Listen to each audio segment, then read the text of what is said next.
Hey everyone, this is Steve with the Gun Life Coach. So I'm coming to you from Ted Shooting Range once again, and I've had a lot of people ask me like, hey man, there's a lot of different guns out there. Could you help explain to me what all these different types of guns are? So I'm going to give you down and dirty of all the different types of firearms that I've got with me today that are different categories of semi-auto handguns.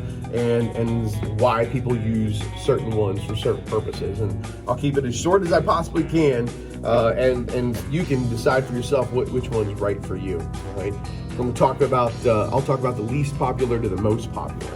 All right, so the first one is one you might have seen on a cowboy movie. And you're thinking, oh, it's a revolver. No, I'm talking about the little Derringer right here. But don't let this baby fool you, because this is actually a 10mm Derringer, and it's got quite a punch.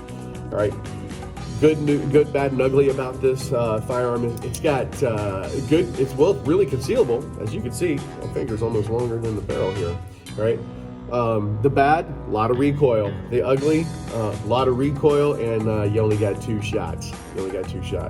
So that is a type of handgun that you can use for concealed carry, but you might want to pick something else. All right, they're great to have, they're great to shoot on the range, but as far as practicality, especially reloading this thing, is not the easiest, especially to manipulate this under pressure.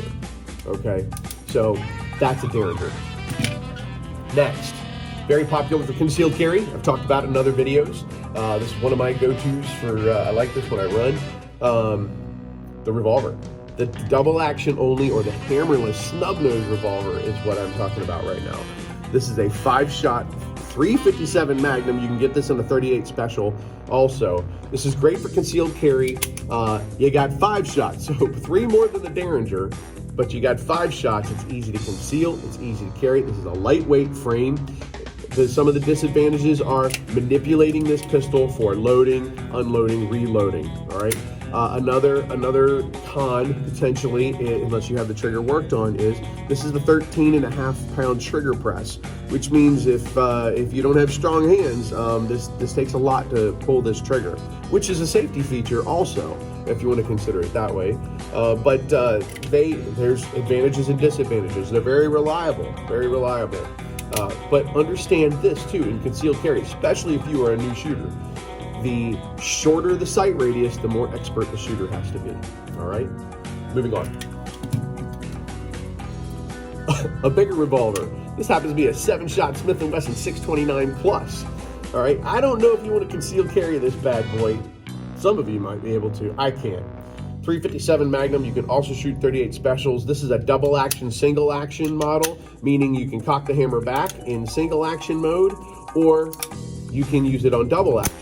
All right, meaning the trigger has double action. It can pull the hammer back and let the hammer fall. That's a Smith & Wesson revolver. These are cool. I like to hunt and hike with one of these. Okay.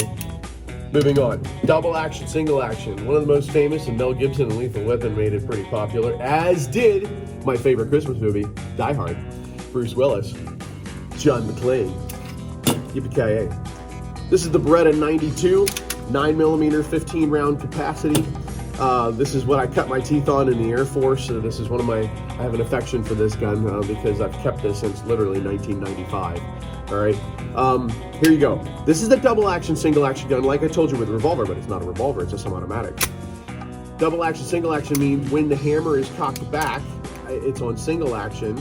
I can use a decocker and put it on safe, reset my trigger, and use it on double action should I want to as well. All right, so that's double action, single action with a positive safety. Very popular firearm. People like the safety feature of the Beretta, and there's some other guns that have this as well. Double action, single action. Another type of double action, single action semi-automatic would be the SIG P-Series pistol. I've had this also for a long time. It's a 229 SAS model. It does not have a positive safety, meaning you turn the gun on, turn the gun off.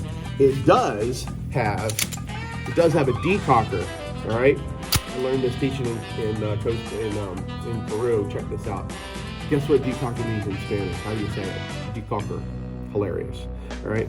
So when the slide has gone back and the hammer is cocked, you don't have to use the trigger and ride the hammer down. That's not a good thing. You use the decocker. All right. if you're a right-handed shooter, it's a lot easier. It's a lot easier to do, right? Just use your thumb there and decock it. Now it resets it to double action, and the gun could still be loaded, unlike this one. Double action, single action. All right, next up we have the 1911 series. This example of a 1911 is a Colt Delta Elite 10 millimeter 1911. People, you'll hear a lot about the 1911 in movies and on TV and shooting shows and such. Super cool American gun. All right, it's a single action only semi-automatic. What does that mean? That means when you put the magazine in and you let the slide go forward, you're going to see that the hammer is cocked. You can only put it on safe when the hammer is cocked. It's cocked and locked is what they say. All right. I do not recommend decocking a 1911. All right. Advantage. Really short trigger press. All right, super accurate, so you don't have to understand a lot about how to press a trigger on a 1911. The weight and balance are awesome. All right, some of the disadvantages: lower round capacity. All right, so you got 7, 8, 9, or 10 rounds capacity depending on the caliber. They come in a lot of different calibers. Depending on the manufacturer and what type you're talking about, it could be a heavier gun, it could be a longer gun, a shorter gun, and it could have more recoil than others. And so depending on if you're going to conceal carry this type of firearm, it might not be the most practical for you, or it might be. All right, you have to figure that out. 1911 frame. And then getting into something that's the two most popular, in my book anyway, are Glocks and SIGs. The Glock is not a double action, single action, or double action only. It is a striker fired, which is an internal hammer. These are very easy to learn from and learn how to shoot. I tell everybody, man, you teach a monkey how to shoot a Glock. Literally, I mean, I raised 3 boys and they all learned how to shoot these at 9 years of age. This model at 9 years of age. Very accurately, mind you. Very slowly, but very accurately. So the Glock model and the Glock type of gun, there are many out there: HK, CZ, Smith & Wesson, M&P, SIG 320 series, 365 series. So this is a striker-fired firearm. I like it because you load the magazine, you rack the slide, you pull the trigger. All right, so that is your striker-fired firearm here. And SIG also has it in their 320 series configuration. This is a tricked out model, but once again, it's internalized, super lightweight, easy to carry. So you can carry a bigger firearm for a longer period of time because they're polymer framed and steel tops. All right, so that's your striker fired firearm. And then concealed carry version of that SIG 320 is your SIG 365 XL or SIG 365. And there's a lot of them out there, folks, and it's going to be up to you to choose and decide. But hit me up at the Gun Life Coach on YouTube. Talk to me on social media. I'd be more than happy to answer and give you some deeper advice, or give me more suggestions for some videos. So choose wisely, my friends. Choose wisely. That's all I got for you today. This is Steve from the Gun Life Coach. We'll see you next time.